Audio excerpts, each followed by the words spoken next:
Hello students. मेरा नाम है श्वेता। स्वागत करती हूँ आप सभी का मेरे इस YouTube channel SWT study zone में।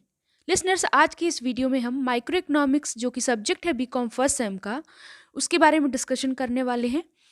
लिसनर्स, इसमें आज का जो टॉपिक रहेगा हमारा वो है difference between micro and macro economics, यानी कि व्यष्टि और समष्टि अर्थशास्त्र में अंतर, यानी सूक्ष्म एवं व्यापक अर्थशास्त्र में अंतर में बताने वाली हूँ। तो आइए अब स्टार्ट करते हैं। लिसनर्स, एक और बात, अगर वीडियो पसंद है तो लाइक शेयर एंड सब्सक्राइब करना ना भूलिएगा।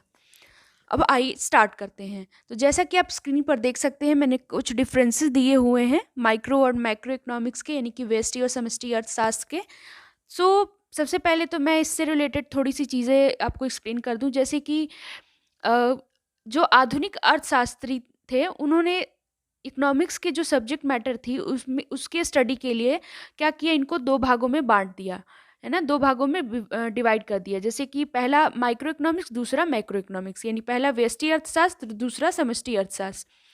वैसे तो कहा जाता है कि जो अर्थशास्त्र में इन दोनों शब्दों का प्रयोग जो है सबसे पहले किसने किया था, रगनार फ्रिस्क के द्वारा किया गया था। यानी यही वो पहले व्यक्ति थे जिन्होंने इस शब्दों का प्रयोग किया था। लेकिन जो व्यष्टि और समष्टि अर्थशास्त्र के संबंध में अर्थशास्त्रियों का जो दृष्टिकोण है, उसमें जब बदलाव 1930 में आया, यानी कि 1930 में जब ग्रेट डिप्रेशन का टाइम था, यानी कि विश्वव्यापी मंदी के समय इसमें परिवर्तन आया।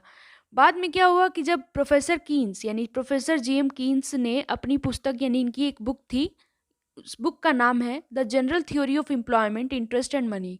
इसके द्वारा इन्होंने पूर्ण रोजगार की स्थिति की स्टडी के लिए किसकी ओर ध्यान केंद्रित किया, मैक्रो इकोनॉमिक्स की तरफ इन्होंने ध्यान केंद्रित किया, यानी समष्टि अर्थशास्त्र की तरफ।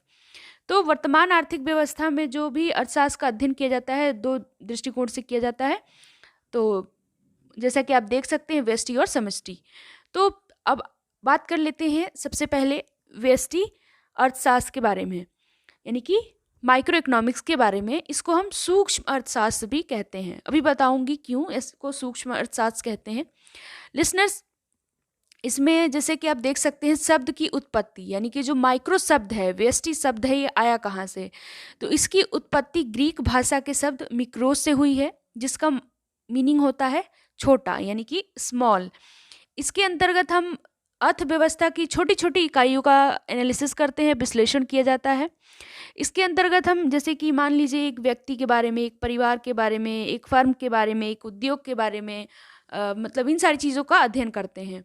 अगर हम एग्जाम्पल लें तो जैसे कि किसी वस्तु का मूल्य किस प्रकार से हम डिसाइड करेंगे, निर्धारित होगा, ये जानकारी हमें माइक्रो इकोनॉमिक्स से ही प्राप्त होती है। नेक्स्ट अब हम बात कर लें समष्टि अर्थशास्त्र की। तो जैसा कि आप स्क्रीन पर देख सकते हैं, समष्टि अर्थशास्त्र को हम क्या कहते हैं, व्यापक अर्थशास्त्र भी बोलते हैं, और इसको इंग्लिश में मैक्रो इकोनॉमिक्स कहते हैं। तो समष्टि शब्द की उत्पत्ति कहाँ से हुई, इसकी भी उत्पत्ति ग्रीक भाषा के शब्द मैक्रोस से हुई है, जिसका अर्थ होता है बड़ा, यानी कि लार्ज। लिसनर्स, इसमें इसको बड़ा बताया गया है क्योंकि इसके अंतर्गत संपूर्ण अर्थव्यवस्था के जितने भी बड़े बड़े समूह हैं, उन सारी चीज़ों का अध्ययन किया जाता है। जैसे कुल रोजगार के बारे में, राष्ट्रीय आय, नेशनल इनकम, कुल उत्पादन के बारे में, कुल उपभोग के बारे में, तो इन सारी चीज़ों का अध्ययन किया जाता है। क्योंकि समष्टि अर्थशास्त्र के अंतर्गत लिसनर्स जो समूहों का अध्ययन किया जाता है, इसी कारण इसे हम सामूहिक अर्थशास्त्र भी कहते हैं, यानी कि इसको हम एग्रीगेटिव इकोनॉमिक्स भी कहते हैं। तो आई होप आपको इसकी मीनिंग तो क्लियर हो गई होगी, ये शब्द की उत्पत्ति कहाँ से हुई, ये चीज़ें आपको क्लियर हो गई होंगी। अब बात कर लेते हैं नेक्स्ट, दूसरा है आशय। आशय से संबंध है कि व्यष्टि अर्थशास्त्र जो है, ये व्यक्तिगत आर्थिक इकाइयों का अध्ययन करता है, यानी कि इंडिविजुअल इकोनॉमिक यूनिट का अध्ययन करता है। व्यक्तिगत आर्थिक इकाई, यानी कह सकते हैं कि जो सूक्ष्म अर्थशास्त्र है, इसमें सिर्फ और सिर्फ हम इसी का अध्ययन करते हैं, जैसे किसी विशेष व्यक्ति का, परिवार का या फर्म का अध्ययन।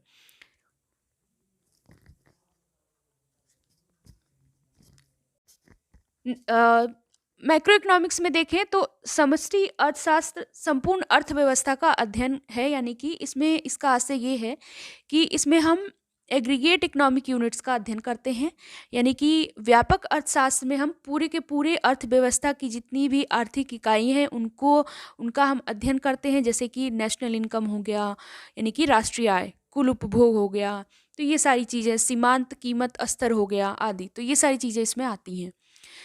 तीसरा है उपकरण, यानी कि इसका मुख्य उपकरण क्या है व्यष्टि अर्थशास्त्र का, मांग एवं पूर्ति, यानी कि डिमांड एंड सप्लाई। और मैक्रो इकोनॉमिक्स का क्या है, इसके मुख्य उपकरण समग्र मांग एवं समग्र पूर्ति, यानी कि aggregate demand and aggregate supply.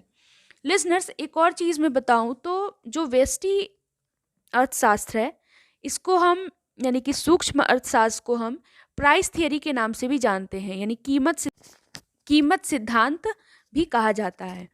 और जो आपका मैक्रो इकोनॉमिक्स है, यानी समष्टि अर्थशास्त्र है, इसको हम आय व रोजगार सिद्धांत भी कहते हैं, यानी कि theory of income and employment. So अब आइए नेक्स्ट डिफरेंस देखते हैं, मान्यता, यानी कि जो हमारा माइक्रो इकोनॉमिक्स है उसकी पूर्ति रोजगार की मान्यता पर आधारित है।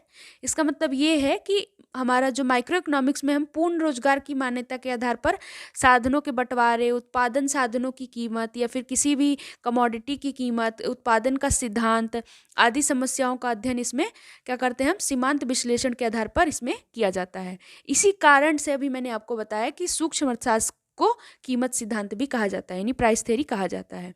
नेक्स्ट है समष्टि अर्थशास्त्र, अल्प रोजगार की मान्यता पर आधारित है, यानी कि इसमें बोला गया है कि अर्थशास्त्र में पूर्ण रोजगार की अवास्तविक मान्यता नहीं ली जाती, बल्कि ये माना जाता है कि जो भी अर्थव्यवस्था है उसमें अपूर्ण रोजगार एक सामान्य स्थिति है।